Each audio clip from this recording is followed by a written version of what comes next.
गंगा जी में स्नान के लिए कभी नहीं गए, न गंगा जी का नाम लिया, न गंगा जी पे श्रद्धा करते हैं, ऐसे लोगों की जीवन में जो आचरण बनते हैं वो बड़े निरर्थक होते हैं और ऐसे लोगों की ही दुर्गति होती है। पर गंगा जी का एक बार का स्नान निष्पाप कर सकता है, पूर्ण विश्वास होना चाहिए। एक बार हरिद्वार में बहुत लोग गंगा स्नान कर रहे थे, पार्वती जी ने कहा कि देखो इन सबका उद्धार पक्का हो गया, क्योंकि हम देवी की महिमा को जानती गंगा की, ये सब स्नान करके, पूर्णिमा का पर्व है, ये स्नान कर रहे हैं, पक्का निष्पाप हो गए। महादेव जी ने कहा नहीं नहीं नहीं।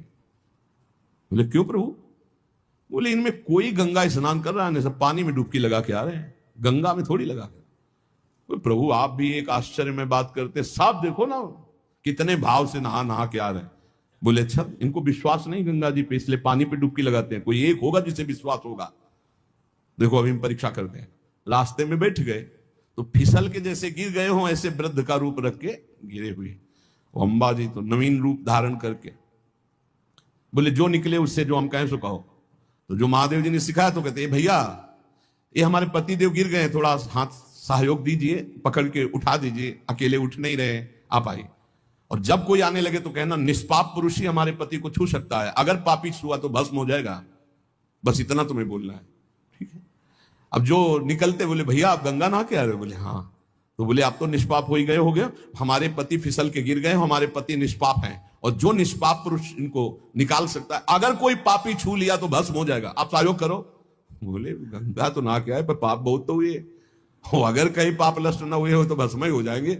नहीं, कोई नहीं, किसी की हिम्मत नहीं पड़ी कि महादेव जी को निकलवा दे, क्योंकि जहां ये कहती कि अगर पापी पाप तो हुए यार, अब पता नहीं गंगा नहाने में नष्ट हुए कि नहीं नष्ट हुए, बेकार को भस्म हो जाए ऐसे। उनमें एक आदमी सरल भाव से गंगा गंगा गंगा माँ गंगे माँ गंगे स्नान किया। बोले भैया हमारे पति को निकलवा। बोले अच्छा भैया लुटा रखा। बोले भैया एक बात सुन लो, हमारे पति निष्पाप हैं, अगर पापी पुरुष छुएगा तो भस्म हो जाएगा। बोले भैया आपको विश्वास नहीं, गंगा मैया में स्नान करके आ रहा हूं, अब भी पापी हूं। और तत्काल भगवान बाहर निकाल किसी को। जब वो चला गया तो भगवान शिव ने कहा ये केवल गंगा स्नान करके आया है, इसकी अर्थात भाव विद्यते देवा ना पाषाणे ना मूर्तये। यदि हम भगवान के नाम, भगवान के धाम, भगवान के इन पावन तीर्थों पर दृढ़ विश्वास करते तो बहुत जल्दी लाभ प्राप्त होता है। ये विश्वास के लिए सुनाता शास्त्र, ऋषि मुनि सब ये विश्वास के लिए सुनाते। हमें दृढ़ विश्वास कर लेना चाहिए कि अब हमारा कल्याण तो हो ही गया। जैसे गंगा जी क्या है? भगवान श्री कृष्ण का चरणामृत है। गांगम वारी मनोहारी मुरारी चरणच्युतम त्रिपुरार शिरश्चार, जिसे भगवान शिव मस्तक पर धारण किए।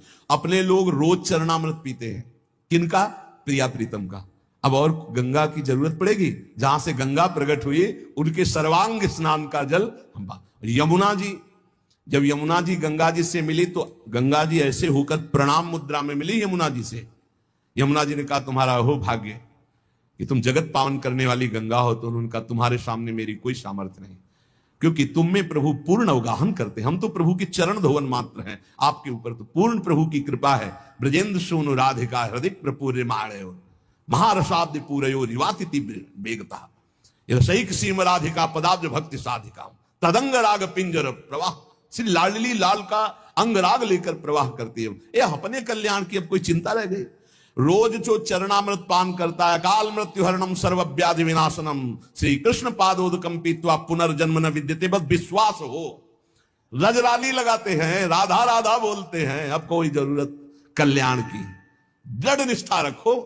परिणाम कितनों को रोते देखते हैं इस बात के लिए कि हमारा अगला जन्म नहीं होगा, उनको चाहिए कि तुम लिखा पढ़ी करके दे दो। अरे विश्वास मानो यार, विश्वास मानो। कल्याण स्वरूप आप हो चुके हैं, धाम में बैठे हैं, पर आपको विश्वास है नहीं। हित दूर जो विश्वास है तब वही सुधरे बात, ना तरु माया पंथ में फिरे जो टक्कर खात। ये विश्वास करो, एक एक बात कल्याण करने वाली है।